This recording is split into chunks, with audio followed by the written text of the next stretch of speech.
December 9th, 1944. A medical transport truck lurched through the frozen Belgian countryside, carrying Lieutenant Sarah Mitchell of the United States Army Nurse Corps toward a makeshift prisoner of war facility near the town of Spa. The temperature had dropped to -12 degrees Celsius, and frost clung to the canvas sides of the vehicle like crystallized memories of home. Inside, Sarah clutched her medical bag against her chest, her breath forming small clouds in the frigid air. She had graduated from Howard University's nursing program with honors, completed her officer training at Fort Des Moines, and volunteered for frontline duty despite her mother's tears and her father's warnings. What she did not know as the truck's tires crunched over ice-hardened mud was that in the next 72 hours she would face a choice that would transform not only her own understanding of humanity, but also save the lives of more than 300 men who initially wanted nothing to do with her. Before we dive into this story, make sure to subscribe to the channel and tell me in the comments where you're watching from. It really helps support the channel. This is the account of how a woman whose very presence was rejected became the sole barrier between life and an epidemic, and how prejudice dissolved not through speeches or declarations, but through the undeniable language of scientific knowledge applied with unwavering compassion. The facility that awaited Sarah Mitchell had been established only 6 weeks earlier, hastily constructed to accommodate the unexpected influx of captured soldiers following the Allied advance through the Ardennes region. The location had been chosen for practical reasons: proximity to supply routes, adequate water sources from 2 deep wells, and existing agricultural buildings that could be converted quickly into barracks and medical facilities. The surrounding Belgian countryside bore the scars of recent operations, with shell craters dotting the frozen fields and the skeletal remains of burned-out vehicles marking where mobile units had clashed during the previous autumn. Captain Robert Henderson, the medical officer in charge, had received notification of her assignment 3 days prior. He stood now in the doorway of what served as his office, a converted farmhouse kitchen still bearing the scent of generations of Belgian cooking, and reviewed the personnel file with growing apprehension. Henderson's own journey to this moment had been shaped by a lifetime of unexamined assumptions. His grandfather had been a Confederate surgeon, a fact the family mentioned with pride despite the losing cause. His father had established the first private hospital in Charleston, serving exclusively those who could afford private care. Robert himself had attended medical school at the University of Virginia, where the student body remained remarkably homogeneous despite the broader changes occurring in American society. Henderson was a 38-year-old physician from Charleston, South Carolina, whose family had practiced medicine for 4 generations.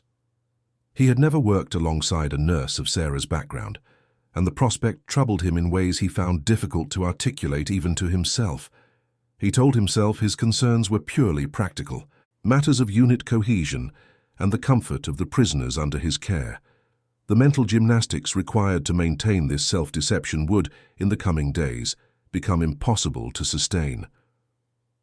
When Sarah's truck arrived at 1400 hours, Henderson watched from his office window as she climbed down from the vehicle. She moved with the efficiency of someone accustomed to skeptical gazes. Her uniform impeccable despite the journey, her posture conveying both military discipline and a quiet determination that he recognized from his own reflection during difficult moments of his training. Her medical bag, standard Army issue but clearly well-maintained, bore the subtle signs of heavy use, the leather darkened at the handle from countless hours of carrying. She surveyed the facility with the practiced eye of someone assessing capabilities and limitations, noting the positions of buildings, the flow of personnel, the general state of organization. Henderson waited 5 minutes before emerging to greet her, a calculated delay meant to establish hierarchy, though he would later recognize this petty assertion of authority as the first of many mistakes he would make in their initial interactions.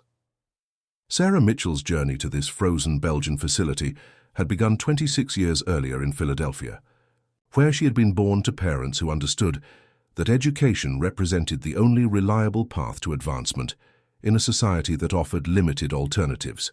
Her father worked for the Postal Service, one of the few federal employers that offered relative stability and merit-based advancement. Her mother had been a school teacher before marriage, part of the generation of educated women whose professional opportunities contracted after they wed, but whose intellectual ambitions found outlet in their children's education. Sarah had attended segregated schools where teachers, denied opportunities elsewhere, brought university-level dedication to elementary education. She had learned Latin and Greek alongside arithmetic, studied European history with the same attention given to American civics, and developed the habit of reading medical journals from the public library's collection by the time she reached 14. The other medical staff assembled in the main corridor were equally unprepared for her arrival. Lieutenant James Morrison, a surgical nurse from Boston, exchanged glances with Corporal Timothy Walsh, a medic who had grown up on a farm in rural Georgia. The facility housed 4 American nurses, 6 medics, and now Sarah Mitchell. Of the 4 nurses, 3 were from northern states, where they had at least encountered integrated hospitals, though rarely worked in them. The 4th, Lieutenant Patricia Garrett from Birmingham, Alabama, made her feelings immediately apparent through studied silence. The prisoner population presented an additional complexity. 317 captured soldiers occupied the converted barns, warehouses, and hastily erected barracks that comprised the facility. They came from various units that had been overwhelmed during the Allied offensive, men whose worldview had been constructed in a society that elevated racial hierarchy to a governing principle. Many had never encountered anyone like Sarah Mitchell in a position of authority, medical or otherwise. Captain Henderson conducted her orientation with professional courtesy that barely masked his discomfort. He explained the facility's layout, the daily routines, the medical challenges they faced with limited supplies and winter conditions. They had adequate stocks of sulfur drugs, morphine for pain management, and basic surgical equipment. What they lacked was sufficient staff to manage the growing number of respiratory infections, cases of trench foot, and malnutrition-related conditions that afflicted their charges. Sarah listened, asked precise questions about supply chain logistics and treatment protocols, and made notes in a small leather journal she carried. Henderson found himself grudgingly impressed by her clinical knowledge, even as he struggled with his decision about where to assign her. The safest choice, he concluded, would be the supply depot, organizing medications and maintaining inventory. It would minimize her contact with both American staff and prisoners, reducing potential friction. Sarah Mitchell understood exactly what was happening. She had encountered this pattern at every stage of her career. Initial skepticism, followed by isolation disguised as practicality, then grudging acceptance only after she had proven herself exceptional rather than merely competent. She had learned not to waste energy on anger, channeling it instead into meticulous excellence. When Henderson assigned her to supply management, she simply nodded and asked for the current inventory lists. The supply depot occupied a stone building that had once served as the farm's dairy. Shelves lined the walls, stocked with medications organized by category, but lacking the systematic approach Sarah immediately recognized as essential for emergency situations. She spent her first 18 hours creating a new cataloging system, arranging drugs not just by type, but by frequency of use and typical dosage requirements. She noted that their stock of quinine was dangerously low, their bandages were of inconsistent quality, and they had almost depleted their supply of chlorine for water purification. On her second day, a medic named Corporal Daniel Chen came to retrieve medications for a prisoner suffering from infected wounds.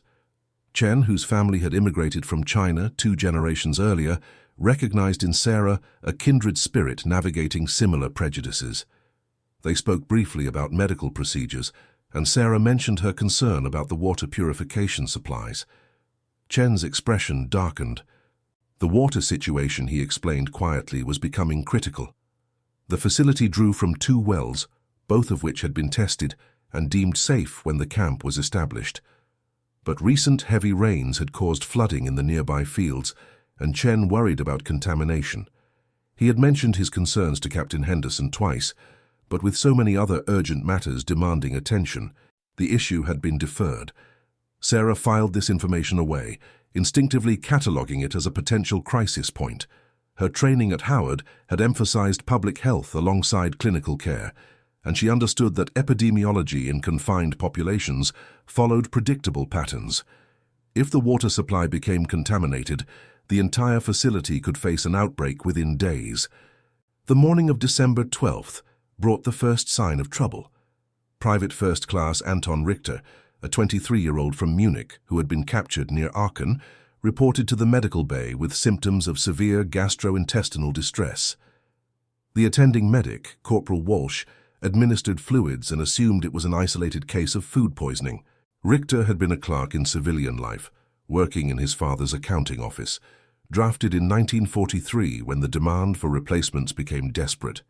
He spoke no English and communicated his symptoms through gestures and the few German words Walsh had picked up during his months handling prisoners. The young man's embarrassment at his condition was evident even through the language barrier, and Walsh found himself feeling unexpected sympathy for someone whose suffering transcended any political or national divisions. By afternoon, 3 more prisoners presented with identical symptoms. By evening, that number had climbed to 12. The medical bay, designed for routine ailments and minor injuries, suddenly faced a situation that exceeded its capacity. The symptoms followed a consistent pattern: sudden onset of severe diarrhea, vomiting, abdominal cramping, and rapid dehydration. The affected men's skin lost elasticity, their eyes sank into hollows darkened by exhaustion, and their voices became weak and thready as their bodies desperately tried to retain what little fluid remained. Captain Henderson convened an emergency meeting of the medical staff. The symptoms were consistent with bacterial infection, possibly cholera or dysentery, though he hesitated to make a definitive diagnosis without laboratory facilities. The protocol was clear: isolate the affected individuals, increase hygiene measures, and monitor the situation closely. Sarah Mitchell attended the meeting but was not asked to contribute. She listened as Henderson outlined his response plan, noting the absence of any mention of testing the water supply or implementing preventive measures for those not yet symptomatic. After the meeting, she approached Henderson privately in his office. She explained her concerns about the wells, referenced the recent flooding, and suggested immediate testing of all water sources, along with preventive treatment using their remaining chlorine supplies. Henderson listened with the expression of someone tolerating an interruption, then explained that they could not afford to waste resources on hypothetical scenarios when they faced a real crisis requiring all available staff attention. Sarah returned to the supply depot and began her own calculations. If this was indeed waterborne contamination, the infection rate would follow a predictable curve. Within 48 hours, they could expect anywhere from 60 to 100 additional cases. Their current stock of rehydration salts would be insufficient. They would need to produce makeshift oral rehydration solution using their limited supplies of salt and sugar, carefully measured to avoid making patients worse through improper concentration. She prepared detailed notes on mixing ratios, intake schedules, and monitoring protocols for severe dehydration. She calculated how many patients they could realistically manage simultaneously with their current staff levels. The mathematics were grim. If infection rates followed typical patterns for cholera in confined populations, they would reach crisis point by December 14th. That night, Sarah barely slept. She lay in her assigned quarters, a small room in the farmhouse attic, and listened to the wind howl across the Belgian countryside. She thought about her father, a postal worker in Philadelphia, who had saved for 15 years to send her to university. She thought about her professors at Howard, who had prepared their students not just for medical practice, but for the reality of practicing in a nation that often questioned their very humanity. She thought about the Hippocratic tradition, which made no distinctions based on the color of skin, the nationality of suffering, or the prejudices of the healthy. December 13th dawned gray and bitter. By morning roll call, 47 prisoners were symptomatic. The medical bay, designed to accommodate 15 patients, overflowed into adjacent buildings. The American staff worked in rotating shifts, fighting exhaustion and growing fear. The facility had been constructed with the assumption that most medical needs would be minor, routine matters easily handled by a small staff. No one had anticipated an epidemic that would push every resource to its breaking point and beyond. Corporal Chen collapsed at his station after 18 consecutive hours of patient care and had to be physically removed to rest. His collapse frightened the other staff members more than the growing patient count. Chen was known for his stamina and dedication, someone who routinely worked longer shifts than anyone else without complaint. If he had reached his limit, what did that say about their collective capacity to manage this crisis? Morrison and Walsh carried him to his quarters, noting how his skin burned with fever, even as he mumbled protests about patients who needed monitoring. They laid him on his cot and covered him with every available blanket, knowing that he too had likely been exposed, and that his exhaustion made him vulnerable to the very illness he had been fighting. Lieutenant Morrison, the surgical nurse from Boston, found Sarah in the supply depot that afternoon. His face was grey with fatigue, and his hands trembled slightly as he requested additional rehydration supplies. Morrison came from a medical family that had produced physicians for 3 generations, and he had entered nursing because he genuinely believed in patient care over the status that came with being a doctor. He had encountered Sarah's predecessors during his training at Massachusetts General Hospital, where the integration of medical staff had proceeded in fits and starts, always controversial, always incomplete. He had told himself he was progressive, that he judged people on merit alone, and he had believed this even as he unconsciously expected less from nurses who looked like Sarah. Now, staring at the carefully prepared packets she had assembled, each labeled with precise mixing instructions and dosage calculations, he confronted the gap between the beliefs he claimed and the assumptions he had actually held. Sarah had already prepared packets with precise mixing instructions, anticipating the request. Each packet contained pre-measured amounts of salt and sugar in ratios carefully calculated to achieve optimal electrolyte balance.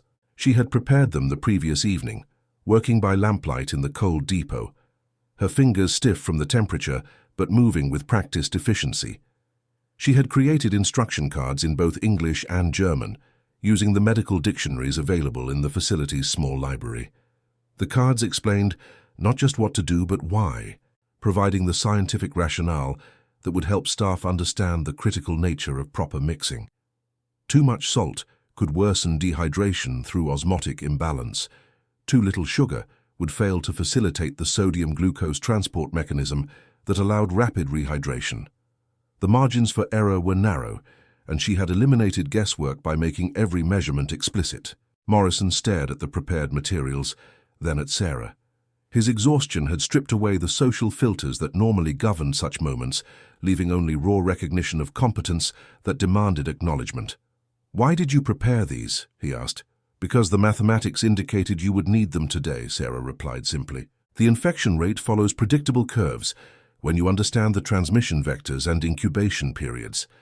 We reached 12 symptomatic cases last evening at approximately 1900 hours. Extrapolating based on standard cholera progression in confined populations with shared water sources, I calculated we would see 30 to 50 new cases within 24 hours. Current count of 47 falls within that range. Tomorrow we will likely see 60 to 80 additional cases, unless we can identify and eliminate the source, which the captain has not yet authorized me to investigate, despite my recommendations 2 days ago." Morrison took the supplies without further comment, but something in his expression had shifted. Recognition, perhaps, of competence that transcended the artificial categories he had unconsciously accepted. He paused in the doorway, before leaving, turned back to face her. "I should have listened when you first raised concerns about the water," he said quietly. "People are suffering who might not have been if I had taken your warning seriously, instead of assuming you were being overly cautious." Sarah met his gaze steadily. "The water tests have not returned yet.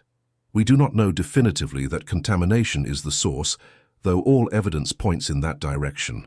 What matters now is managing the crisis we have, not assigning blame for how we arrived here. Take those supplies to the patients who need them, Lieutenant. We can discuss failures of judgment after we have stopped people from perishing." Morrison nodded and left, carrying the supplies that represented hours of Sarah's preparation and the crystallized knowledge of her training. Sarah returned to her work, preparing the next batch of rehydration solution while calculating how many additional cases the facility could manage before their capacity would be completely overwhelmed. The mathematics remained unforgiving, and the curve she had plotted days earlier continued its inexorable ascent. By evening, 73 men were ill. Captain Henderson, now 48 hours without sleep, finally ordered testing of the water supply. The results would take at least a day to process through the nearest military laboratory, 30 kilometers away. In the meantime, the epidemic's arithmetic continued its inexorable progression.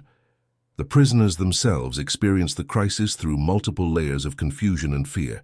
They were accustomed to hardship, many having endured the brutal final months of military operations. But disease in confinement carried particular terror.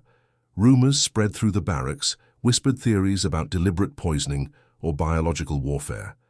Some of the older prisoners, veterans who had survived previous conflicts, recognized the symptoms of waterborne illness and tried to calm the younger men. Their efforts had limited success. Among the prisoner population was Hauptmann Friedrich Weber, a former schoolteacher from Hamburg who had been conscripted in 1942 and risen to the rank of captain through sheer survival rather than military enthusiasm. Weber spoke English, having studied literature at university before the conflict, and had been designated as a liaison between the prisoners and American authorities. He observed the medical crisis with the analytical mind of someone trained to assess situations objectively. Weber noticed Sarah Mitchell during one of her rare appearances outside the supply depot. He watched as she delivered materials to the overwhelmed medical staff, noting the way American personnel interacted with her through a combination of necessity and reluctance.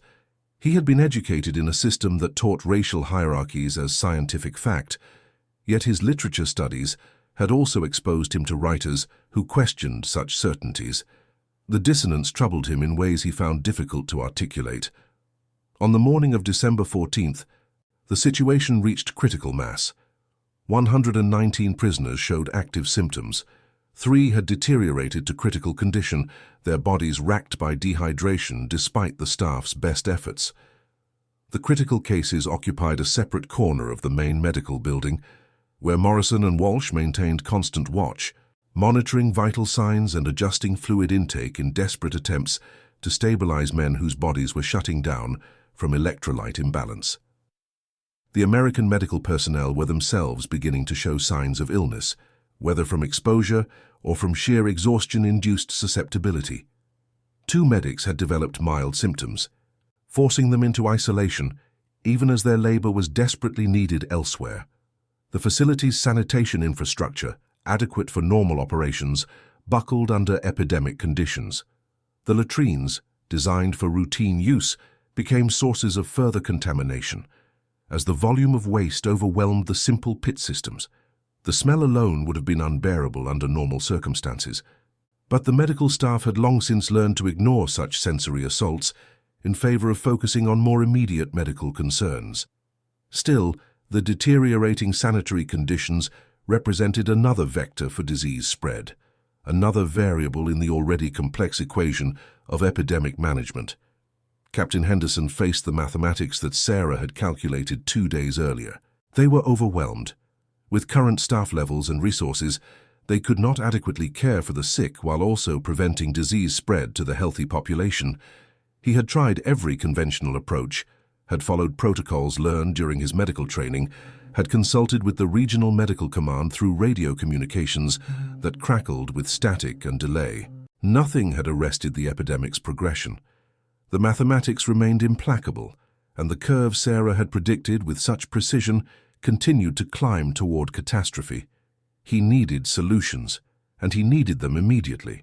His pride, which had sustained him through years of medical practice and military service, now represented an obstacle to the very outcomes he sought.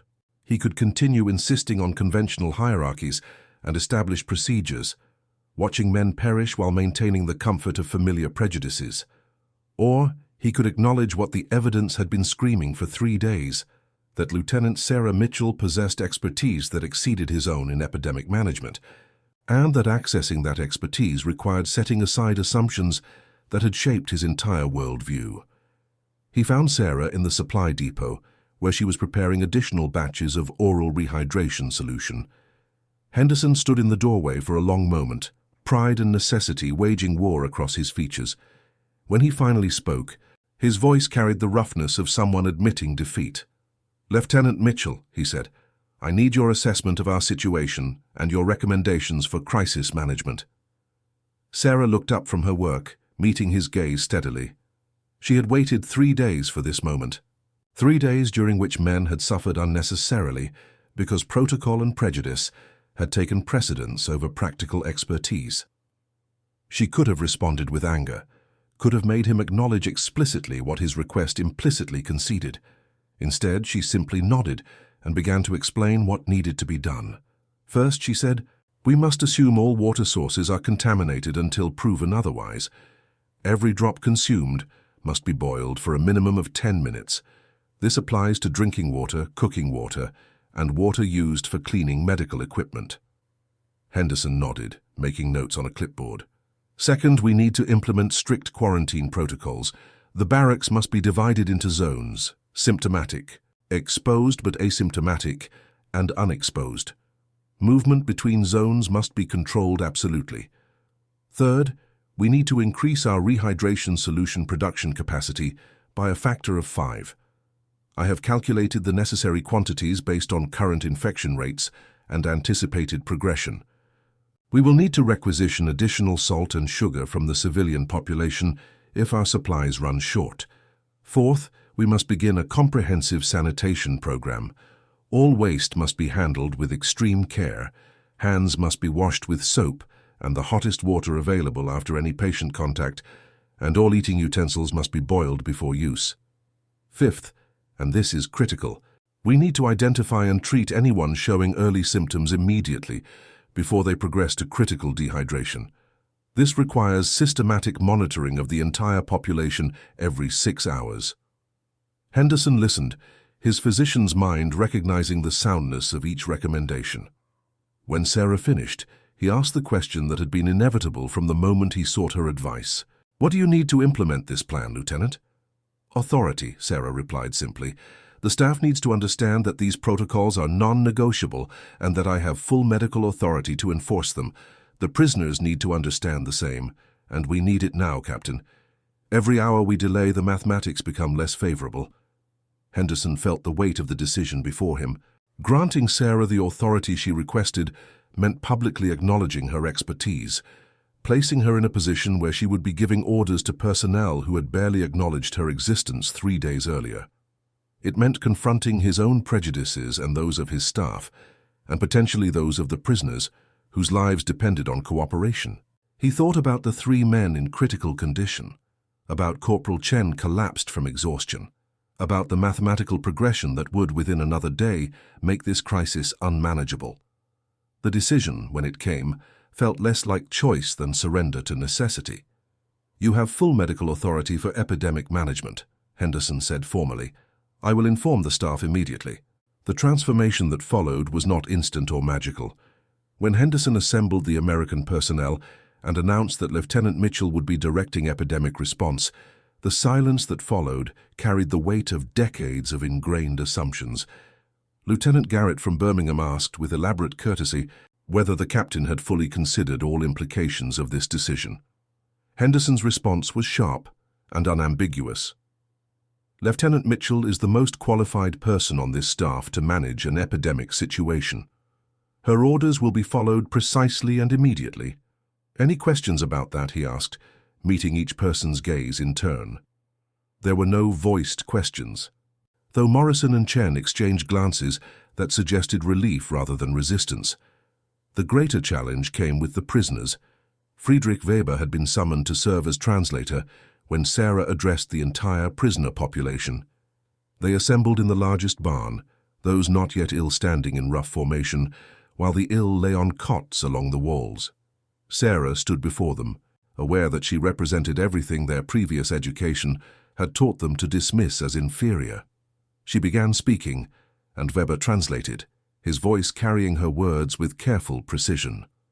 "Gentlemen, you are facing a medical emergency that does not care about nationality, rank, or any other distinction.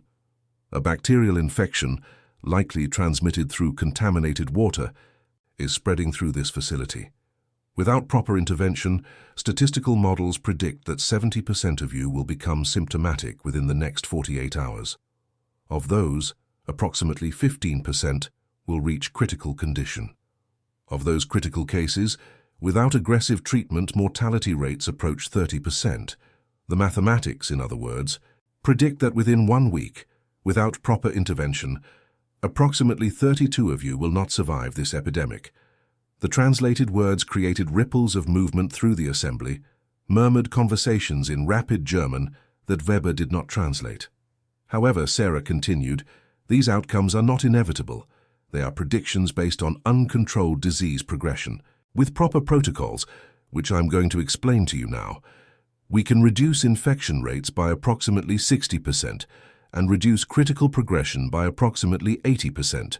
But this requires your absolute cooperation with medical directives.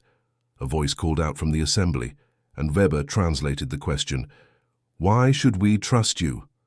Sarah met the speaker's gaze. A young man whose gauntness suggested he had been malnourished even before capture. "Because I am a nurse," she replied simply. "My obligation is to the health of my patients, regardless of who those patients are.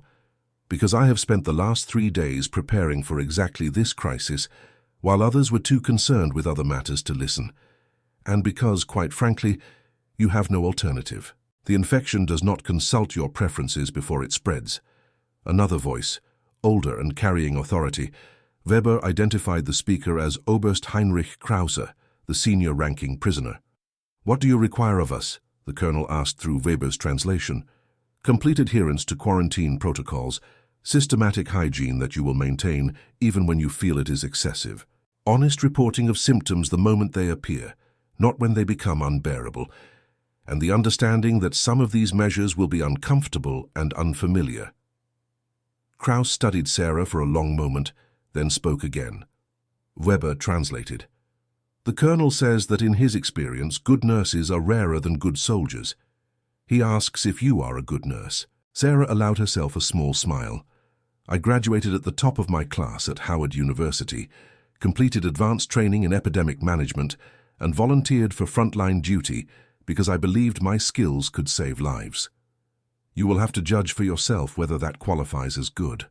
Krause nodded slowly, then spoke to the assembly in German, his tone brooking no argument. Weber translated only the conclusion. The colonel orders full cooperation with all medical directives. What followed was 72 hours of orchestrated precision that pushed every participant to their limits. Sarah divided the facility into zones using colored markers on a hand-drawn map, assigning staff to specific responsibilities based on their strengths. The map itself became a document that would later be studied by military medical planners, its simple elegance demonstrating how complex logistics could be managed with minimal resources when guided by clear, systematic thinking. Morrison, whose surgical background made him skilled at maintaining sterile conditions, took charge of the critical care ward. He established protocols that treated every surface as potentially contaminated, every interaction as an opportunity for disease transmission. His staff learned to move through the ward with choreographed precision, minimizing unnecessary contact, maximizing efficiency of care. Chen, when he recovered enough to return to duty after 36 hours of forced rest, managed the systematic monitoring of the asymptomatic population. He created detailed charts tracking temperature, fluid intake, and early warning signs, catching new cases before they progressed to serious dehydration. His own recent experience with illness gave him particular insight into the subtle symptoms that patients might dismiss or hide. Walsh, despite his initial reservations about taking direction from Sarah, proved highly effective at enforcing hygiene protocols. His farm background had given him practical understanding of contamination and disease transmission in animal populations, knowledge that translated surprisingly well to human epidemic management. He approached the work with the methodical attention to detail that had served him well maintaining livestock health, treating each sanitation task as essential rather than merely procedural. He taught other staff members tricks for maintaining hand hygiene in cold weather when water was scarce, showed them how to create effective disinfecting solutions from limited supplies, and demonstrated that practical wisdom could emerge from unexpected backgrounds. The prisoners themselves became active participants in their own survival. Under Weber's organization and Krauss's authority, they maintained the quarantine zones with military precision that surpassed what the American staff had initially expected. The barracks were divided using rope barriers and posted signs, with guards appointed from among the healthy prisoners to enforce movement restrictions. These prisoner guards took their responsibilities seriously, understanding that the lives of their comrades depended on absolute adherence to protocols that might seem arbitrary or excessive, but that Sarah had explained with mathematical clarity. The reporting of symptoms became a matter of collective responsibility. Prisoners learned to monitor each other for early signs of illness, understanding that catching cases early made the difference between minor discomfort and life-threatening crisis. They created a buddy system where each man had a partner responsible for checking his condition twice daily, comparing observations with the charts Chen had distributed. This peer monitoring proved more effective than staff inspections alone, as prisoners noticed subtle changes in their companions that might escape the attention of overworked medical personnel making rushed rounds. The sanitation protocols that many found degrading initially were maintained with almost religious devotion once the prisoners understood the stakes. Hand-washing stations were established at every barracks entrance, with prisoner volunteers ensuring that every individual used them before entering or leaving. The procedures were elaborate by necessity, scrubbing with soap for a full minute, rinsing thoroughly, then drying with cloths that were boiled daily. The process consumed time and resources, but it created a barrier that measurably slowed disease transmission in the uninfected zones. Sarah moved through the facility in a constant rotation, checking on critical patients, adjusting treatment protocols, solving logistical problems as they emerged. She developed a route that allowed her to assess every zone within a 2-hour circuit, making 3 complete rounds per 6-hour shift. Her observations were recorded in a notebook that grew thick with data: patient responses to treatment, supply consumption rates, staff efficiency metrics, temperature variations in different buildings, any factor that might influence outcomes or suggest protocol adjustments. She slept in 90-minute intervals, trained herself to wake fully alert, and pushed her body through fatigue that would have felled someone less determined. The other nurses, watching her maintain this punishing schedule, found their own exhaustion easier to bear. If Lieutenant Mitchell could sustain such dedication, they reasoned, surely they could manage one more shift, one more round of patient care, one more hour before resting. Her example became a standard that elevated everyone's performance, not through explicit demands, but through the implicit challenge of her sustained excellence. During one of her rounds through the critical ward, Sarah encountered a situation that tested both her medical knowledge and her capacity for compassion under pressure. One of the critical patients, a man named Josef Brenner, who had been a baker in civilian life, began showing signs of severe electrolyte imbalance that went beyond simple dehydration.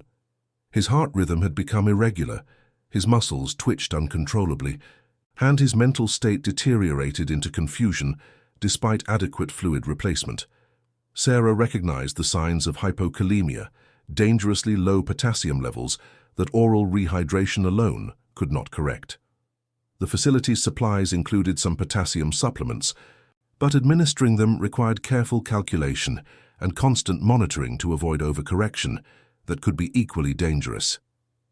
Sarah sat with Brenner for 4 hours, personally supervising his treatment, adjusting concentrations based on his responses, watching his heart rhythm stabilize gradually as his electrolyte balance improved. She spoke to him in the few German words she had learned, simple reassurances that meaning mattered less than tone. He gripped her hand with surprising strength for someone so weakened, and she held that grip, understanding that human contact represented medicine as real as any chemical intervention.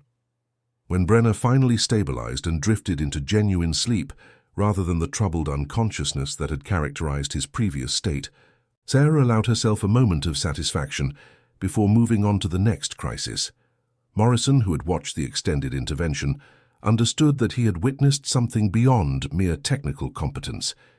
He had seen the kind of dedication to individual patient welfare that represented medicine at its finest, care that recognized no boundaries, except those of human capability and available resources. On December 16th, the water test results returned, confirming bacterial contamination in both wells. Sarah's early recommendations for boiling all water had prevented what would have been catastrophic secondary infection waves. Henderson read the laboratory report with the expression of someone confronting their own fallibility. The infection curve peaked on December 17th. 147 prisoners had been symptomatic at various points, but aggressive early intervention meant that only 9 reached critical condition. Of those 9, 8 survived, pulled back from the edge through Sarah's protocols and the exhausted dedication of the medical staff. One man, a 40-year-old Gefreiter named Klaus Hartmann, whose system had been weakened by years of poor nutrition, passed away on the morning of December 18th. Sarah sat with him during his final hours, holding his hand while Weber translated his whispered words about his wife and children in Cologne. She felt that death, as a professional failure, even while understanding intellectually that the mathematics had predicted worse. 8 saved out of 9 critical cases represented a survival rate that exceeded standard expectations. But Heinrich Weber, watching her face as Hartmann's breathing ceased, understood that she had not entered medicine to achieve statistical benchmarks. She had entered to save lives, and each one lost carried weight. The epidemic broke on December 19th. New infection rates dropped to 0.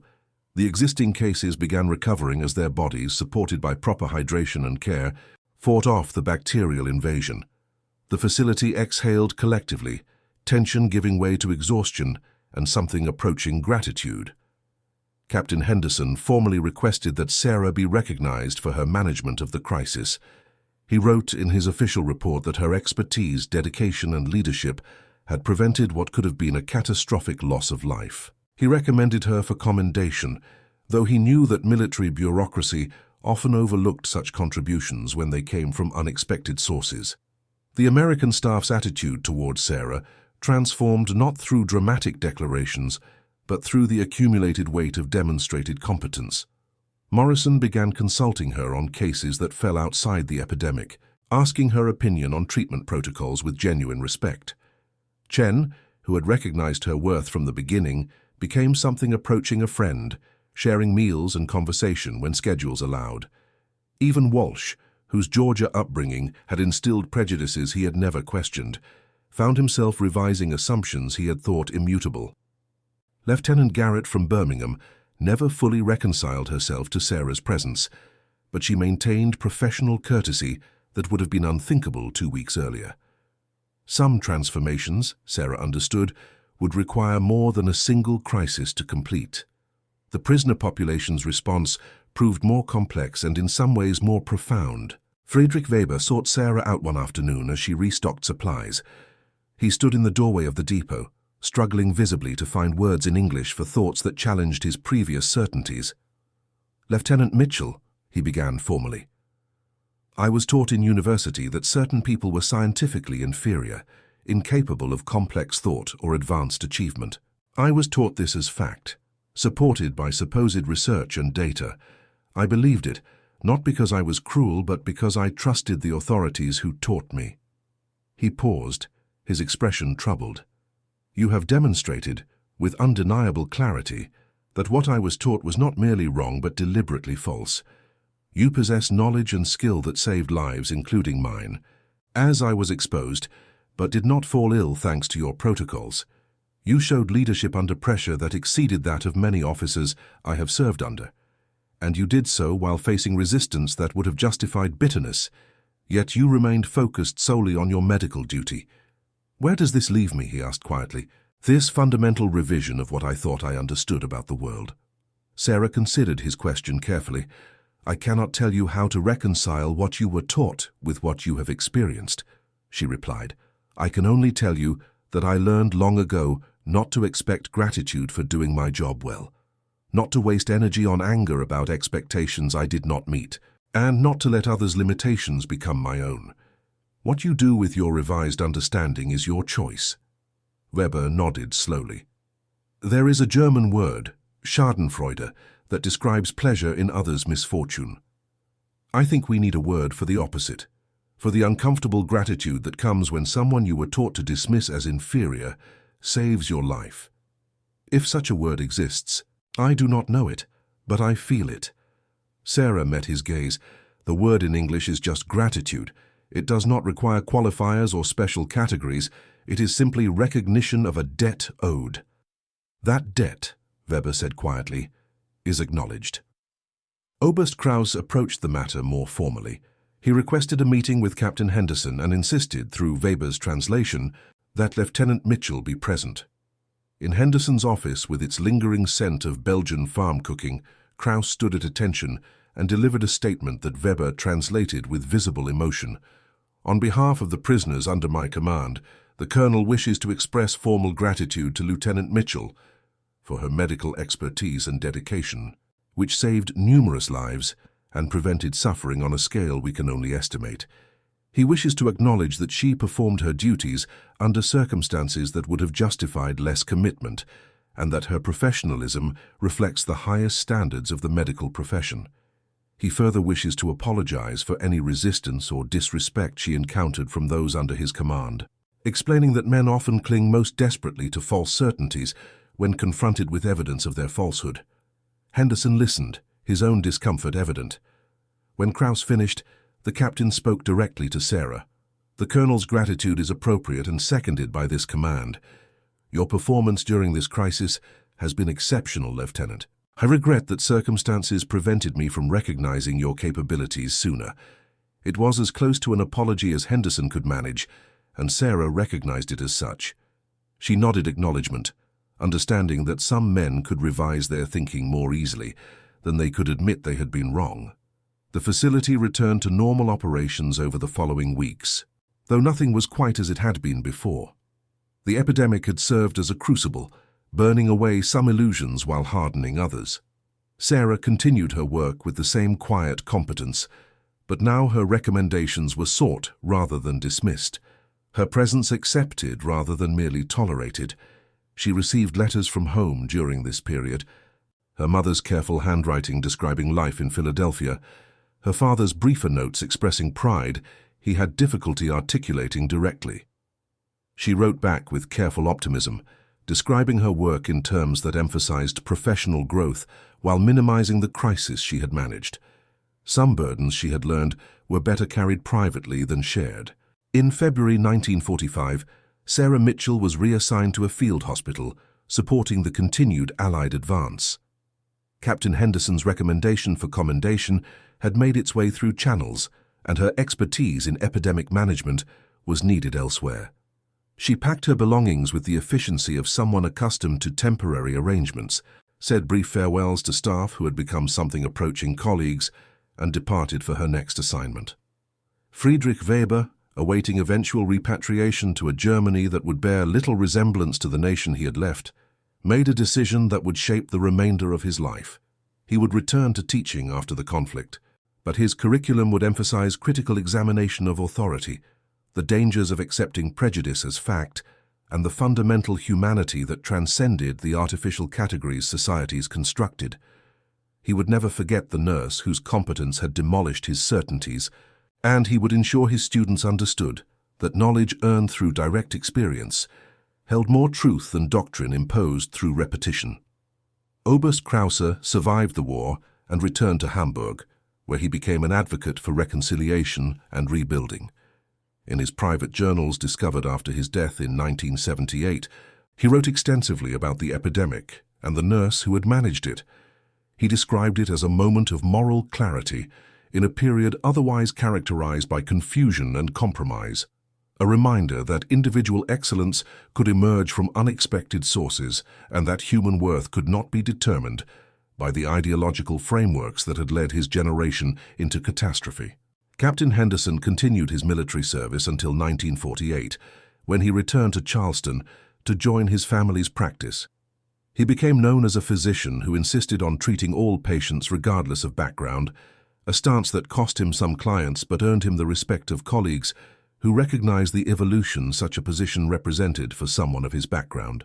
He never spoke publicly about the epidemic in Belgium, but he kept Sarah Mitchell's photograph in his office, a reminder of a lesson learned late but not forgotten, Sarah Mitchell herself served with distinction throughout the remainder of the European campaign and into the immediate post-war period. She returned to the United States in 1946, where she faced many of the same prejudices that had confronted her before the conflict, as if her service had occurred in a separate reality that had no bearing on civilian life. She completed additional training in public health, eventually becoming director of a community health center in Philadelphia that served populations often overlooked by mainstream medical systems. In 1968, during a conference on epidemic management, she was asked about her wartime experiences. She spoke briefly about the Belgian facility, the epidemic, the mathematical progression of disease in confined populations, and the importance of implementing protocols even when facing resistance. She did not mention the resistance she had personally faced, the prejudices she had overcome, or the transformations she had witnessed. Those details, she felt, were incidental to the medical knowledge being discussed. But a young nurse in the audience, herself facing barriers Sarah recognized all too well, approached afterward and asked directly about those unspoken elements.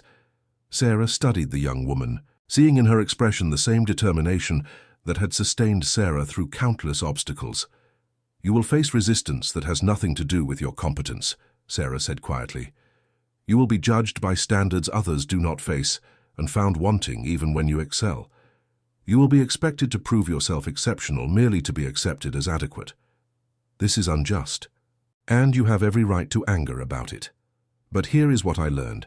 You cannot control others' prejudices, only your own response to them. You cannot force recognition, only demonstrate competence that becomes impossible to dismiss.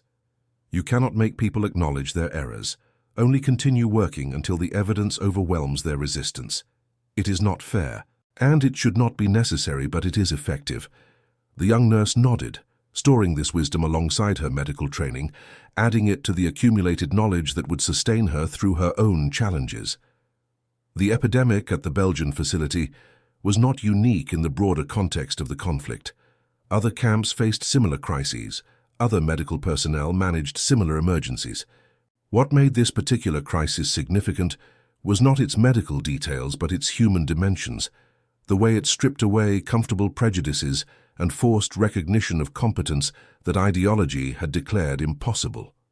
317 men lived who might have perished, not because of dramatic medical breakthroughs or heroic interventions, but because one person possessed the knowledge, dedication, and stubborn refusal to accept dismissal that the situation demanded. The mathematics of epidemic management were neutral and unforgiving, and they had required expertise that transcended all the artificial categories that humans constructed to organize their social hierarchies. In the decades that followed, as societies slowly and incompletely revised their understanding of human capability and worth, incidents like the Belgian epidemic served as evidence that prejudice was not merely morally wrong, but practically counterproductive. The men whose lives Sarah Mitchell saved returned to their homes, their families, their rebuilding nations. Some carried with them revised understandings that influenced their own thinking and teaching. Others reverted to comfortable prejudices once the immediate crisis passed, their capacity for change limited by deeper commitments to previous certainties. But the mathematical fact remained, undeniable and clear. 317 men had faced a crisis that cared nothing for ideology, had been saved by expertise that transcended prejudice, and had witnessed competence that no doctrine could explain away. Some learned from this experience, others did not. But the experience itself stood as evidence, one data point among countless others, that the human capacity for excellence recognized no boundaries except those arbitrarily imposed. Sarah Mitchell passed away in 1992 at the age of 73. Having spent her life in service to medical care and public health. Her obituary in the Philadelphia Inquirer mentioned her wartime service briefly, focusing instead on her civilian contributions and community leadership. The young nurses she had mentored, the patients she had treated, the systems she had improved, these represented her legacy more fully than any single crisis, however dramatic. But among her papers, donated to Howard University's medical school after her death, was a worn leather journal containing her notes from the Belgian facility. The mathematical calculations, the protocol designs, the supply inventories, all preserved in her precise handwriting, and on the final page, a brief entry dated December 25, 1944, Christmas Day, 1 week after the epidemic had broken. Today, Oberst Kraus approached me with a small gift, a carved wooden angel that one of the prisoners had made from scrap lumber. He said it was in gratitude for services rendered, though I explained that gratitude was unnecessary for work that was simply duty. He insisted I accept it anyway, saying that sometimes gifts represent not just gratitude, but acknowledgement of humanity recognized. I accepted it in that spirit. It sits now on my desk, a small reminder that even in circumstances of conflict and prejudice, individual human connection remains possible. Whether such moments accumulate into broader change, I cannot know. I can only continue the work before me and trust that competence applied with dedication speaks more clearly than any declaration. The wooden angel remains in the Howard University collection, a small carved figure with wings spread wide, its features worn smooth by decades of handling. Students sometimes ask about its significance, and the curator explains its history. A gift from former adversaries to a nurse who saved their lives. A tangible reminder of the moment when prejudice encountered undeniable evidence of its own falseness. Some students understand the full significance of this history. Others see only a quaint artifact from a distant conflict, but the angel endures, as does the mathematical certainty that expertise applied with dedication saved 317 lives that December in Belgium, and the more complex truth that human worth cannot be determined by ideology, but only demonstrated through individual action repeated across time until the evidence becomes impossible to dismiss. And that concludes our story. If you made it this far, please share your thoughts in the comments. What part of this historical account surprised you most? Don't forget to subscribe for more untold stories from World War II and check out the video on screen for another incredible tale from history. Until next time.